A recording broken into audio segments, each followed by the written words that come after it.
resolver um problema de apologia ao nazismo, que tem acontecido semanalmente, infelizmente, no Brasil. Então, quando tem uma apologia ao nazismo em alguma escola, uma suástica, alguma frase, etc. e tal, a coordenação da escola precisa ter dois, ou da faculdade ou da escola, isso até é uma dica para quem presenciar uma apologia ao nazismo, são dois caminhos. O primeiro é o caminho da disciplina, é um caminho disciplinar que, por exemplo, pode ser aí de acordo com as regras da instituição, como uma advertência ou eventualmente expulsão da pessoa que perpetuou isso, ou eventualmente até uma questão criminal, dependendo do que acontecer. E a questão educacional, que não pode ser esquecida, que é a parte pedagógica educacional, que não é só punir ou advertir, porque a pessoa pode ter feito isso por apologia, a pessoa pode fazer isso por ignorância. É a parte educacional, que é a parte dos outros em volta que presenciaram isso e eles entenderem por que isso é errado. Que aí é a parte educacional, que é onde a gente entra. A gente não entra na parte jurídica, tem instituições que fazem isso, tem a comunidade judaica, tem as instituições representativas, a federação, a confederação, que é a CONIB, mas também tem a parte educacional. A parte educacional nós entramos com aulas, palestras, livros, materiais, seminários, vídeos, enfim. A gente já fez isso em vários estados que tiveram apologia, de inclusive levar sobreviventes do Holocausto para eles contarem as histórias deles na fuga, né, como sobreviveram, para que para as pessoas escutarem e entenderem que esse tipo de brincadeira não é cabível. Seu avô foi um, não foi? Meu avô foi um. Eu quero escutar mais sobre a história da sua família. Mas ainda falando sobre a parte das escolas, né, minha parça? A gente estava conversando aqui em off do que está acontecendo no dia de hoje, né, ao redor do país. É aniversário do massacre de Columbine e os pais não mandaram seus filhos para a escola no dia de hoje por conta de ameaças, de massacres mesmo, né? O que você está sabendo sobre isso? Quais medidas as escolas ao redor do mundo, que você já escutou sobre atentados fora, tomaram para se proteger diante disso? Olha, cada país tem uma peculiaridade diferente em relação a esse tipo de crime e esse tipo de apologia à violência. O Brasil precisa encontrar rapidamente critérios e são critérios em vários setores, não é somente uma coisa. Então, além de ser o aniversário de Columbine, é hoje o dia que Hitler nasceu, 20 de abril de 1889, se não me engano. Então, eu acredito que Columbine foi motivado por essa data, porque senão seria uma coincidência muito grande ser no mesmo dia.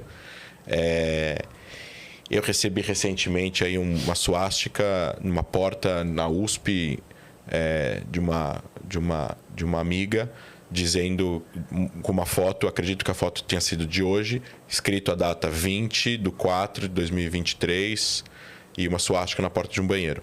Então, assim, a sociedade inteira precisa chegar numa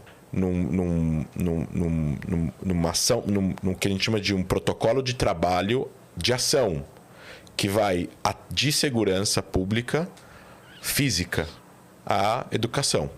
A educação é largo prazo. Você não resolve o problema educacional em um ano, nem em meio ano. Mas para que as pessoas tenham a sensação de segurança, você precisa resolver a questão da segurança. Israel já teve atentados em escolas. Na década de 70, se não me engano, teve uma invasão do Líbano de um terrorista que entrou numa escola na cidade de Malota e matou dezenas de crianças. Teve atentados em ônibus escolares e por aí vai. Então, você tem uma série de ações. Com um país pequeno como Israel, é muito mais fácil de resolver isso, até porque Israel não tem a questão, não é um país dividido em estados, e os estados no Brasil, como uma república federativa, você tem quem manda na polícia é o estado, não é o governo federal. Então você tem os estados que vão fazer, tem estados que não vão fazer, tem estados que precisam de recursos, tem estados que têm recursos sobrando. Então você tem uma série de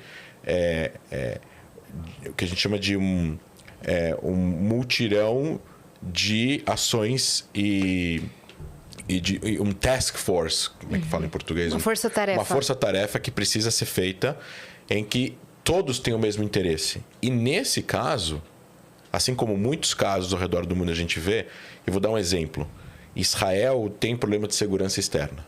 Existem países em volta de Israel que não têm relação com Israel. Existem grupos terroristas nesses países que controlam regiões e atacam Israel dessas regiões. Então, Israel tem perigos táticos, estratégicos, existenciais com o Irã, com grupos na Síria, no Líbano, em Gaza. Esses grupos não olham para Israel como um país com ideologias. Eles não escolhem as vítimas de acordo com a ideologia política. Se é pessoa de esquerda, de direita, se é conservadora, se é progressista e tudo mais. Eles atacam os israelenses porque eles são israelenses, sendo judeus, sejam árabes, sejam de esquerda, sejam de direita. Então, neste caso, dentro de Israel há um consenso. Mesmo que eles briguem e discutam por questões políticas internas, há um consenso quando a questão é segurança nacional. Porque Israel sofre, todas as pessoas que vivem em Israel sofrem desse mesmo mal. Então, a coalizão, quando faz uma ação para proteger o país, como aconteceu na semana retrasada, que teve foguetes do Líbano e foguetes de Gaza e atentados, a oposição foi a público e falou: nós apoiamos o governo nas suas ações contra o terrorismo e contra as ações desses grupos contra o país.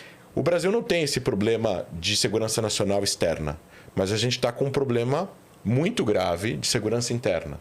E essa questão das escolas, eu estou pensando aqui agora, não fazendo um comparativo, mas fazendo um paralelo, aonde é de interesse nacional brasileiro, onde todos nós mandamos nossos filhos para as escolas, ninguém está diferenciando se é filho de gente do partido A ou partido B, ou votou em A ou votou em B, ou votou em C. Ou religião A ou religião B. Ou religião A ou religião B.